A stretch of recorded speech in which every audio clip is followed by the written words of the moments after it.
Je crois donc que la même chose peut également être envisagée dans le cas de la Russie. La première et plus grande erreur ici est que les gens ont tendance à penser que c'est une petite économie, comme nous l'avons entendu, que c'est comme une station-service déguisée en pays et des choses de ce genre. C'est loin d'être le cas. C'est fondamentalement la plus grande économie d'Europe. Et je me demande juste pourquoi l'Europe voudrait, pour ainsi dire, expulser la pernognomie de l'organisation. C'est sûr que c'est une chose sage à faire.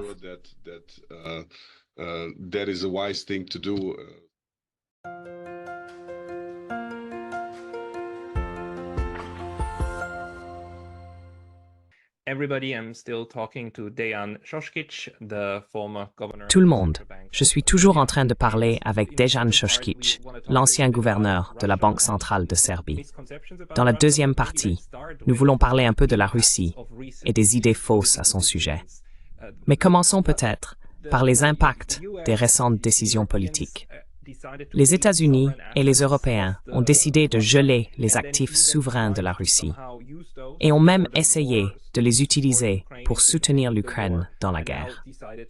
Maintenant, ils ont décidé de ne pas geler et d'utiliser les intérêts de ces montants principaux gelés et de les promettre à l'Ukraine.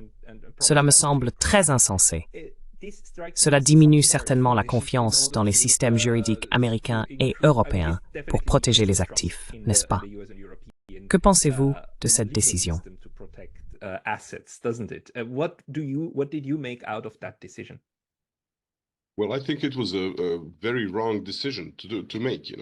Eh bien, je pense que c'était une très mauvaise décision à prendre. Le gel des avoirs, pas seulement de la Russie, nous l'avons eu auparavant, je crois, avec le Venezuela, l'Iran, l'Afghanistan et d'autres pays également. Cela a essentiellement pour effet que quelqu'un, selon ses propres critères, prend des décisions qui ont un impact très direct sur la propriété des actifs libellés en dollars. Donc, quiconque possède des dollars et pense à la sécurité de ses dépôts devrait maintenant y réfléchir à deux fois à cause de ces pratiques. Le dollar est devenu une monnaie que certains voudraient éviter parce que ces actions ont été prises.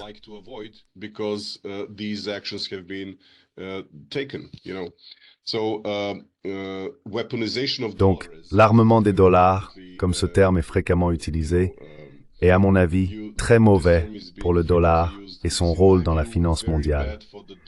Le dollar a toujours été perçu comme un actif sûr d'un pays qui est fort économiquement, fort financièrement, respecte la politique de propriété privée et offre des conditions équitables pour tout le monde. Vous pouviez facilement investir en dollars et sortir des dollars. Tous ces attributs étaient liés au dollar, le rendant très populaire, non seulement en raison de la domination industrielle et financière des États-Unis à la fin de la Seconde Guerre mondiale, mais aussi dans les décennies suivantes, lorsque cette domination devenait progressivement de plus en plus faible.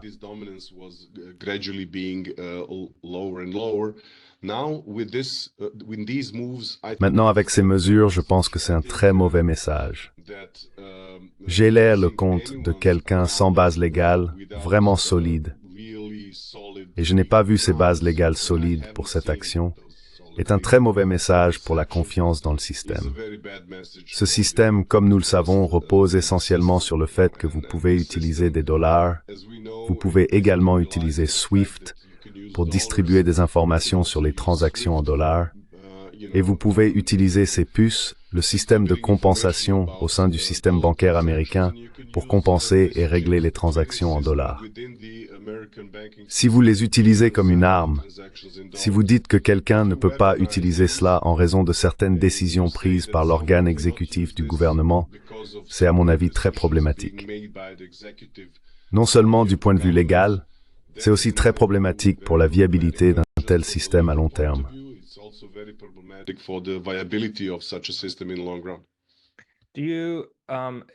Avez-vous déjà des idées sur sur quoi ce nouveau système de paiement sur lequel les BRICS travaillent va se baser, ou quel type de logique il suivra? Probablement pas une monnaie unique, n'est-ce pas? Ce sera probablement une autre forme, juste une alternative à SWIFT. Ou pensez-vous que ce sera plus que cela?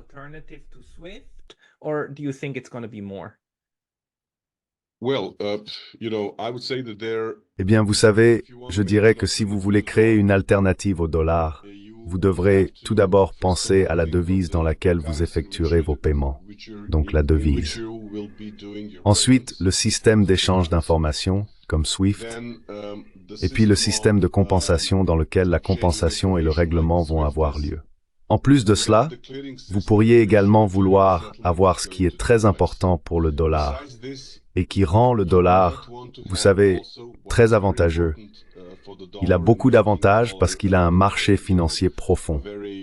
Donc, si vous voulez avoir des réserves en dollars, vous avez un endroit où vous pouvez les placer. D'accord? Vous pouvez acheter des obligations, mais vous pouvez également acheter beaucoup d'autres instruments et vous pouvez facilement entrer et sortir. Et c'est très important si vous voulez conserver des réserves pour vos transactions internationales.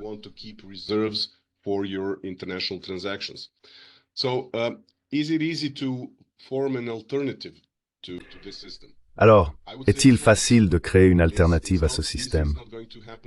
Je dirais que c'est pas facile. Ce n'est pas facile.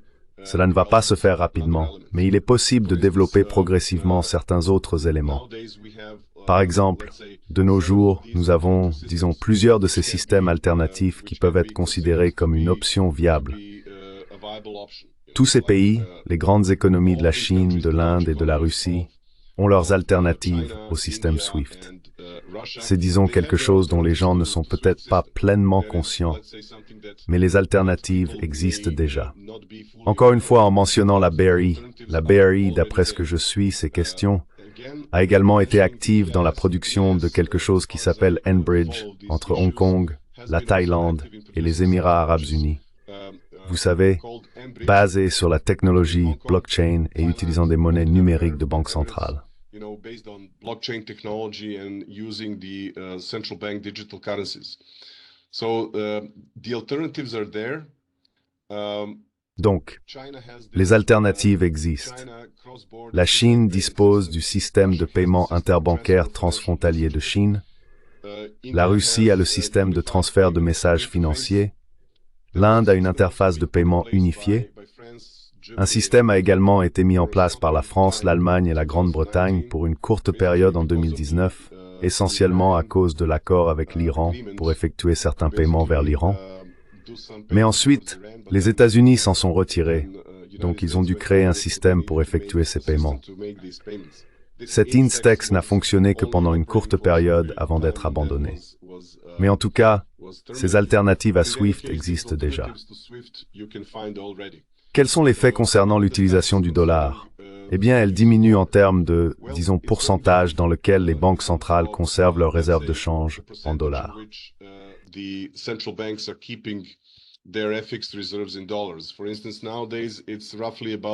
Par exemple, de nos jours, c'est environ 59%. Mais les transactions globales en devises étrangères en dollars sont très élevées. Près de 89% des transactions sont en dollars. Et dans ces transactions en devises étrangères, quand on dit 89%, ce n'est pas seulement que les 11% restants concernent toutes les autres devises. Étant donné qu'une transaction en devises étrangères implique deux devises, le total est de 200%. Donc, ces 88,5% ne sont pas aussi dominants qu'on pourrait le penser. Mais la domination est toujours là. La facturation commerciale est d'environ 50%. Les paiements SWIFT en dollars sont d'environ 42%. Ce qui se passe également, c'est que la Chine a diminué ses paiements globaux dans leur commerce international. En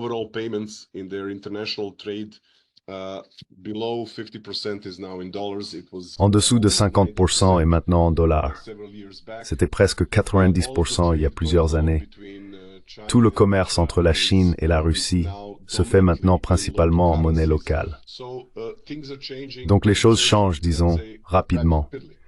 Ce ne sera pas facile de créer, vous savez, vraiment une sorte de monnaie des BRICS, à mon avis. Cela va pas arriver bientôt.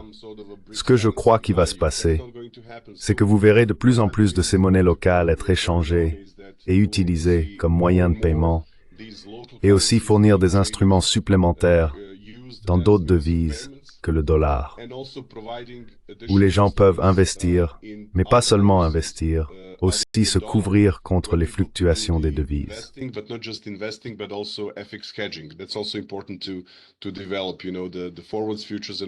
Il est également important de développer les contrats à terme, les futurs et les options sur certaines devises en dehors du dollar. Donc le développement, à mon avis, est déjà relativement rapide. La dédollarisation est présente depuis quelques décennies, mais elle a considérablement augmenté ces dernières années. Cependant, à mon avis, il ne sera pas facile de contourner complètement le dollar. Le dollar a encore de l'inertie, il est encore populaire, et il y a le fait que lorsque nous disons 1 milliard de dollars, nous savons précisément ce que c'est. Quand nous disons 1 milliard de yens ou un rouble, nous ne savons pas ce que c'est, n'est-ce pas? Donc, en tant qu'unité de compte, il est vraiment répandu dans la psychologie des transacteurs.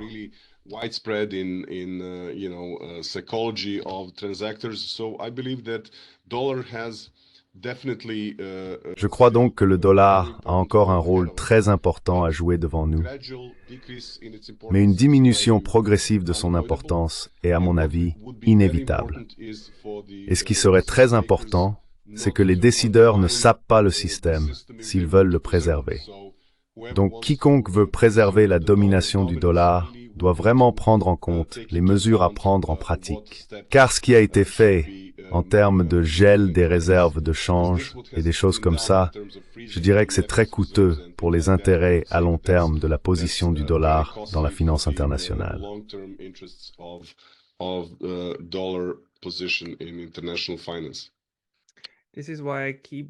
C'est pourquoi je continue à me demander si ce ne serait pas l'endroit pour que la BRI émette quelque chose, au moins une unité de compte à laquelle tout le monde pourrait se référer. Car la BRI est l'institution financière la plus indépendante à laquelle je puisse penser dans le monde.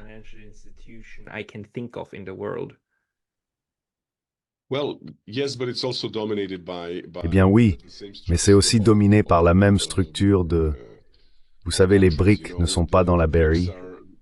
Et je dirais qu'il y a aussi une autre chose qui est déjà disponible, pas très en vue, mais les droits de tirage spéciaux qui sont utilisés par le FMI et la Banque mondiale comme unité de compte pour prêter et maintenir les quotas des pays au sein de ces institutions. C'est aussi une possibilité. Mais il y a aussi une possibilité, non pas de créer une véritable monnaie, mais de créer une unité de compte qui serait d'une certaine manière liée à certaines valeurs de matières premières importantes et toujours en demande. Cela peut aussi servir à essayer de développer des marchés, un système dans lequel les devises pourraient être échangées plus facilement, directement, pas par le biais du dollar.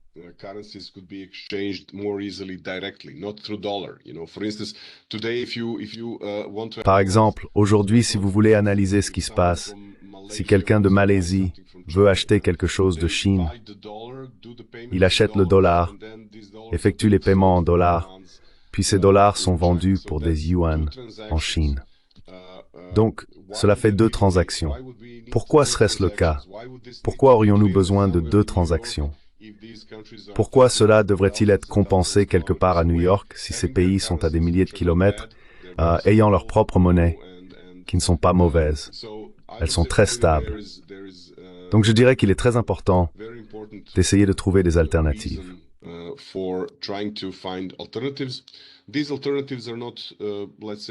Ces alternatives ne sont pas, disons, en circulation publique depuis peu. Nous devons également nous rappeler qu'à Bretton Woods, John Maynard Keynes, à l'époque dans sa vieillesse, était un partisan du Bancor qui était selon lui une idée de monnaie internationale adossée à l'or, mais également émise par une banque centrale internationale. Mais chaque fois que l'on a ces idées internationales sur les institutions, il faut aussi se poser la question de savoir où elles seraient situées, qui les gouvernerait, qui aurait les droits de vote, qui n'aurait pas les droits de vote, et ainsi de suite. Cela devient donc un problème un peu plus complexe que ce que les gens pourraient envisager au départ.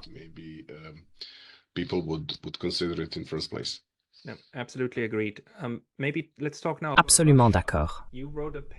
Peut-être parlons maintenant de la Russie. Vous avez écrit un article ou donné une conférence et fait une présentation sur les idées reçues courantes concernant l'économie russe. Et je suis très intéressé d'entendre cela. Pouvez-vous expliquer quelles sont ces idées reçues et où elles circulent? Vous parlez d'idées reçues en Occident ou sur YouTube? Je dirais cela. Oui. I would say that, thank you for this question because I think it's Oui. something that is Merci pour cette question, car je pense que c'est un sujet qui n'est pas suffisamment abordé dans le débat mondial concernant la Russie. Cela revient essentiellement au fait que les gens ont tendance à considérer le PIB nominal comme le seul indicateur pouvant être utilisé pour les comparaisons internationales. Les gens ont tendance à ne pas savoir que le PIB n'est pas un indicateur unique. C'est une famille d'indicateurs. Vous avez le PIB nominal en monnaie locale, en dollars internationaux d'une certaine année, un dollar stable ou un dollar courant. Ensuite, vous avez évidemment le PIB réel, qui est le chiffre nominal dont l'inflation a été retirée.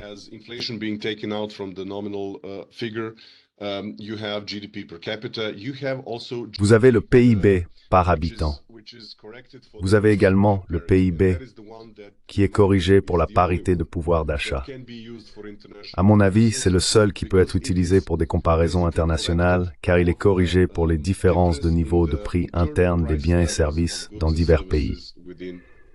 Les biens et services peuvent être à un niveau de prix similaire si vous comparez, par exemple, les États-Unis, le Canada, l'Australie, la Grande-Bretagne et peut-être même l'Allemagne. Mais ils sont très différents lorsque vous comparez les États-Unis avec la Chine, l'Inde, la Russie et ces autres pays. India or Russia or Brazil and these other countries. That's why basically from the late 60s.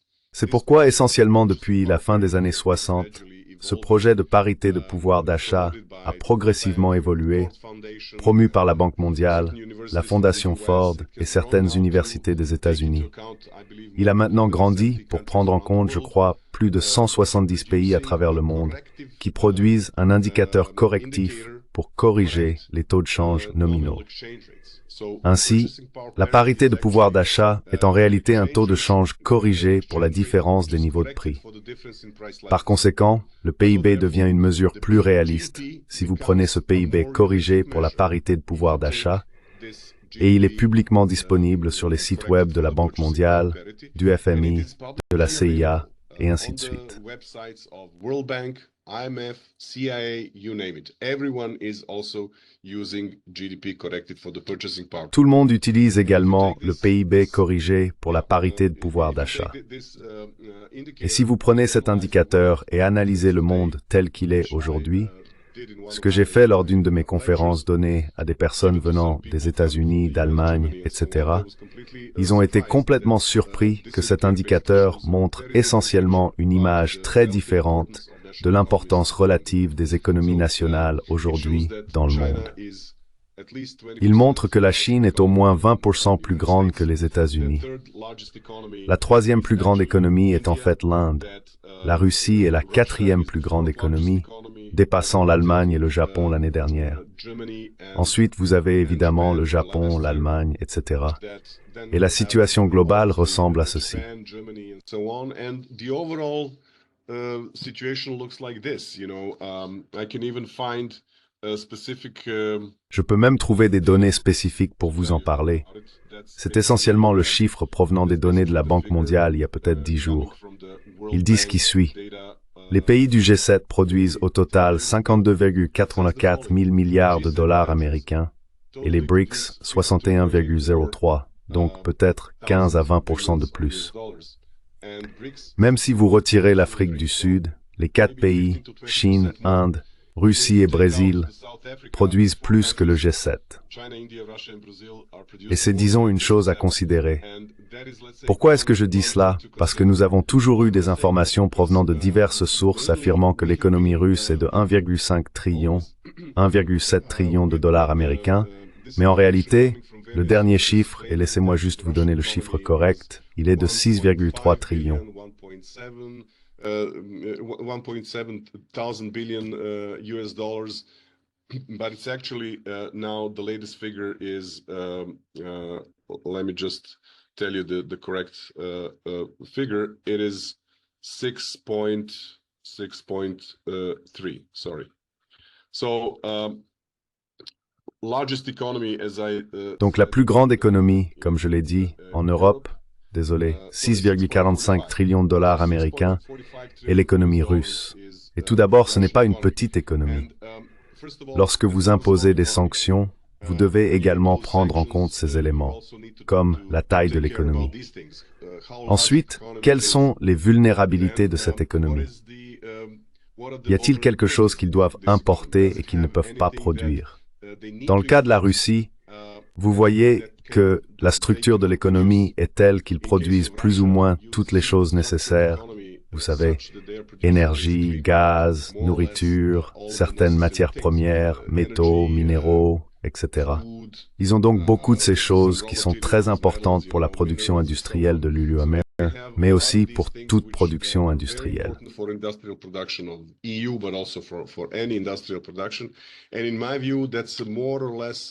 À mon avis, c'est une économie plus ou moins autosuffisante. Elle compte plus de 140 millions de personnes. Cela me rappelle beaucoup les États-Unis au XIXe siècle. Ils pourraient avoir un développement interne sans la nécessité de trop commercer avec le reste du monde. Vous savez, ils ont aussi cette capacité à produire des technologies de pointe dans certains domaines, et nous en sommes conscients. Donc vous savez, les gens posent très souvent la question, comment le Japon est-il devenu si efficace dans la production d'électronique, de biens de consommation, de voitures et de motos après la Seconde Guerre mondiale? Eh bien parce que les personnes qualifiées, les ingénieurs du secteur militaire, sont passés au secteur civil et ont essentiellement produit les résultats.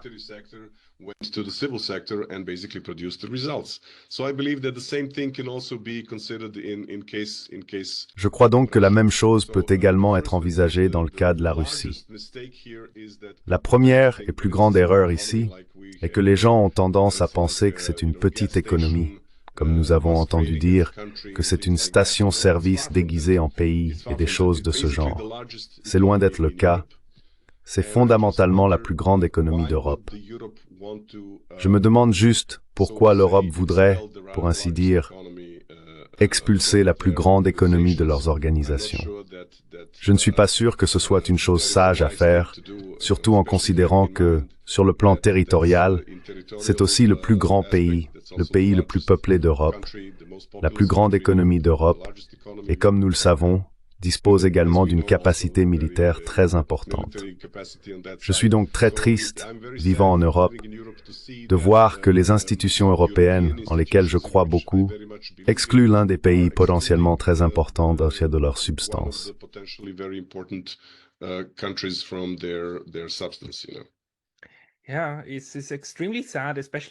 Oui, c'est extrêmement triste, surtout parce que c'est typiquement européen de faire cela. Nous faisons des choses stupides environ tous les 10 ans, et elles sont très blessantes. Et puis les choses reviennent à la normale.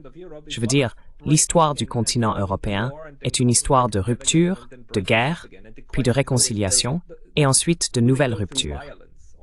Et la question est toujours de savoir si cela se fera par la violence ou non. Ce qui me frappe dans ce récit, c'est qu'il semble important pour le récit de guerre en Europe qu'un grand nombre de personnes croient en la faiblesse de la Russie et de l'économie russe, comme si, pouf. Maintenant, sans l'ombre d'un doute, votre analyse est bien plus correcte, n'est-ce pas? Que cette économie est capable de résister à l'ostracisme du reste de l'Europe occidentale et des États-Unis, tout en fonctionnant et en travaillant. La façon dont cela est maintenant présenté est que ça ne fonctionne que parce que la Chine la maintient en vie. C'est aussi une idée stupide, mais...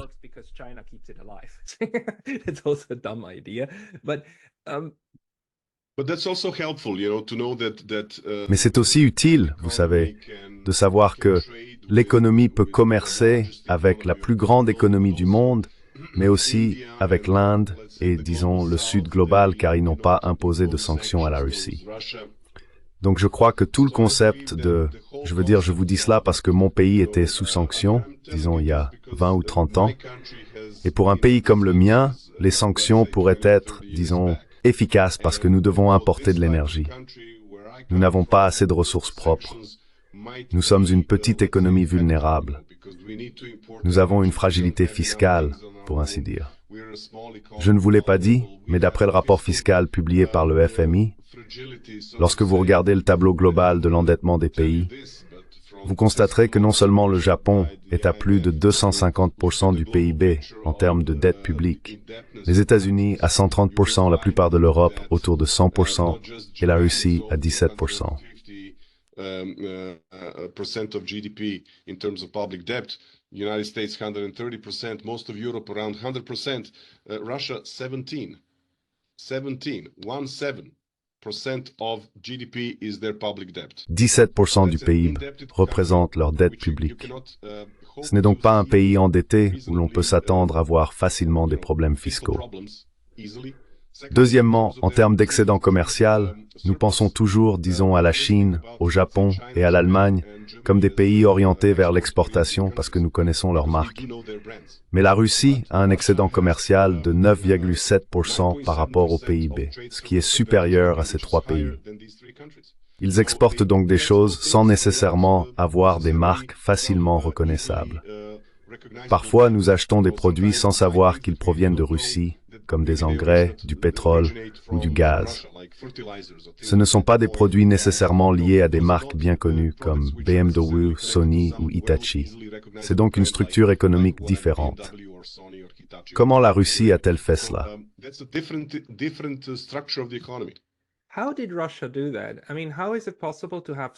Je veux dire, comment est-il possible d'avoir une économie aussi grande et fonctionnelle, un secteur public et une capacité militaire aussi importante, et de dépenser tout cet argent sans réellement s'endetter massivement? Est-ce grâce aux ventes de pétrole? Je veux dire, comment peut-on avoir une dette publique de 17% et avoir encore une économie aussi grande?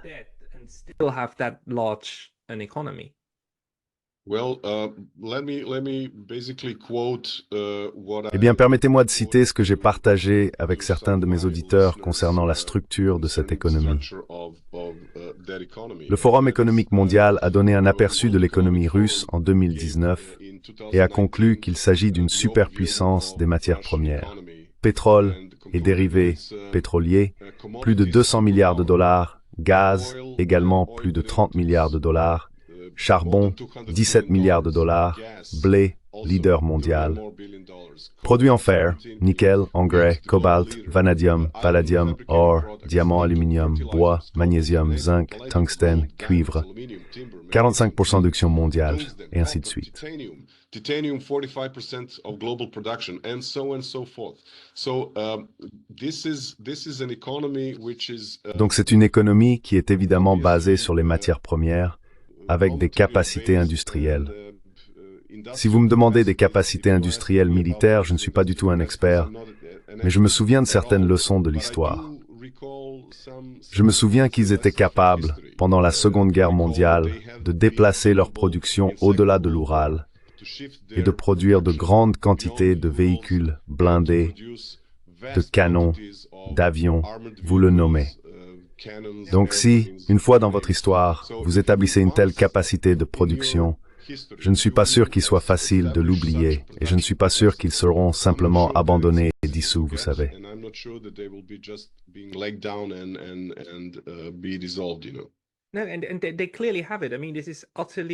Et ils l'ont clairement. Je veux dire, c'est tout à fait évident maintenant. Mais la question est, comment l'organiser? Et c'est probablement une question d'organisation. Donc, dans les économies de marché capitalistes occidentales, les classiques, tout ce que vous venez de mentionner, pétrole, or, titane, etc., seraient entre les mains d'institutions privées qui les vendraient ensuite et en tireraient un profit privé. Et si le gouvernement veut y mettre la main, il doit en fait leur donner de l'argent pour ce droit. Mais est-il juste de dire que dans l'économie russe, il y a encore plus d'intégration entre l'État et l'économie réelle? Donc la Russie n'a pas besoin de s'endetter publiquement parce qu'elle a le pétrole, comme Rosneft ou comment ça s'appelle. Je veux dire, 51% est encore détenu par le gouvernement russe, n'est-ce pas? Il n'a pas besoin de payer pour utiliser le pétrole.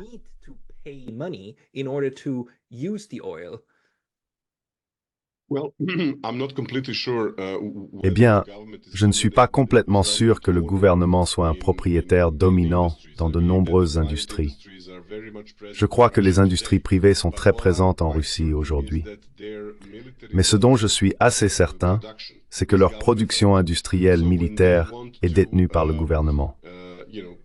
Donc quand ils veulent produire quelque chose, ils n'ont pas besoin de passer par des appels d'offres publics avec 5 ou 6 entreprises privées en concurrence et des choses comme ça. Je crois que dans ce système, c'est plus ou moins, vous savez, un appel téléphonique du ministère de la Défense et une directive stricte sur ce qu'il faut faire, combien produire et, disons, mettre en mouvement toutes ces capacités qui étaient déjà présentes auparavant.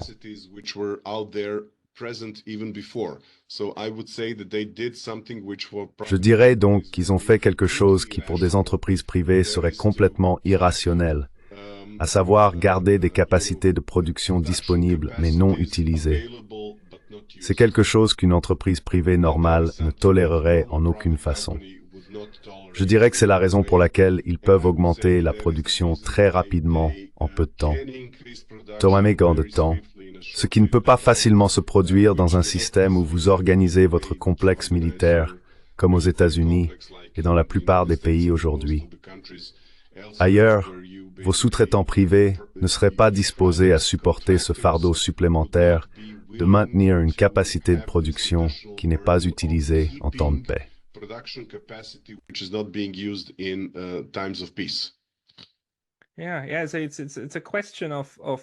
Oui, c'est une question de la structure de production, en fait. Et ensuite, la question monétaire s'y intègre. Mais vraiment, les 17%, c'est vraiment surprenant. Je veux dire, je dois réfléchir davantage à cela. Y a-t-il autre chose que vous pensez qu'il est bon de garder à l'esprit lorsque nous parlons de l'économie russe et de sa capacité? Était-ce la principale idée fausse?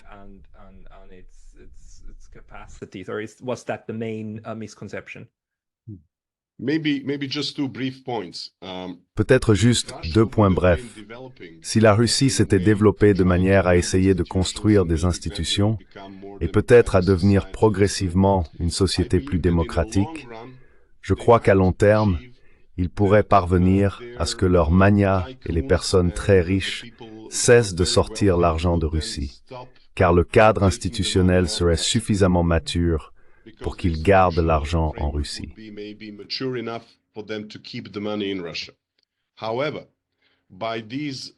Cependant, par ces mesures que nous avons vues en Occident, saisir les bateaux et les comptes bancaires de quelqu'un et peut-être quelques appartements ou villas, peu importe ce que c'est, sans aucun fondement légal à ma connaissance, je n'ai vu aucune procédure légale dans aucun tribunal avec la décision de saisir ces biens. Ce sont des ordres exécutifs. Donc, si vous avez cela, alors je dirais que tous ces individus fortunés venant de Russie, investissant ailleurs, ont commencé à y réfléchir à 2 fois et ont décidé de ne pas déplacer leurs actifs hors de Russie. Donc, je crois que le potentiel d'investissement en Russie, à partir de leurs sources internes, a considérablement augmenté en raison de la peur des personnes fortunées de voir leurs actifs saisis ailleurs.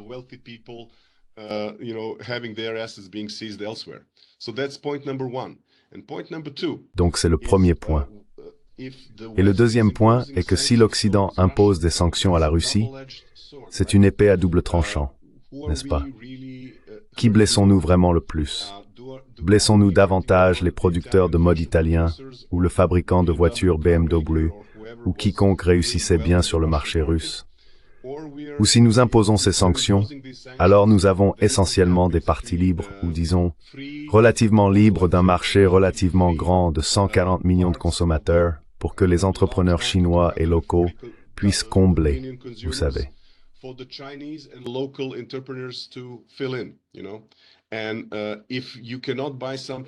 Et si vous ne pouvez pas acheter quelque chose de l'Occident et que vous avez du capital, de la technologie et des personnes bien éduquées, tôt ou tard, vous commencerez à le produire vous-même, ou vous trouverez une autre source à l'étranger. Ou peut-être que les Chinois viendront et le feront immédiatement en tant qu'investissement direct étranger. comme ils ont pris le contrôle de certaines installations de production à l'étranger qui appartenaient auparavant à des entreprises occidentales. Donc je ne suis pas sûr que ce soit en aucune façon une bonne politique. Je pense qu'à long terme, l'Europe a perdu un marché, mais l'Europe a aussi perdu une source d'énergie bon marché. Et sans énergie bon marché, je suis très inquiet de savoir si l'économie européenne peut maintenir sa compétitivité sur le marché mondial, principalement face aux concurrents chinois, mais aussi à d'autres.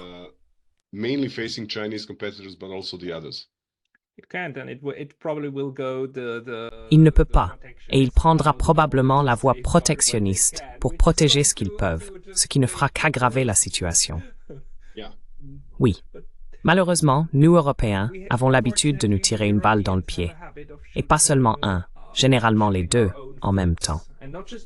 J'ai plus de questions et plus de sujets dont nous pourrions parler, mais nous devons conclure ici.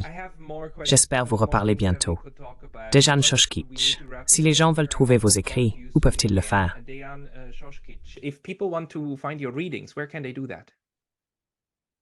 Eh bien, peut-être qu'ils peuvent m'envoyer un email et je serai prêt à, vous savez, répondre de manière à satisfaire leurs besoins.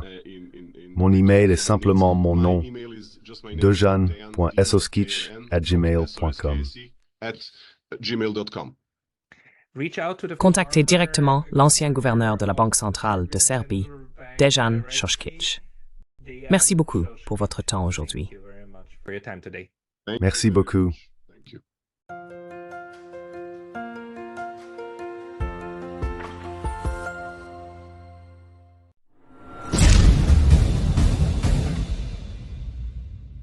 Si vous appréciez Lasny Traduction, veuillez envisager de nous soutenir sur Patreon. Le lien est dans la description. Merci beaucoup.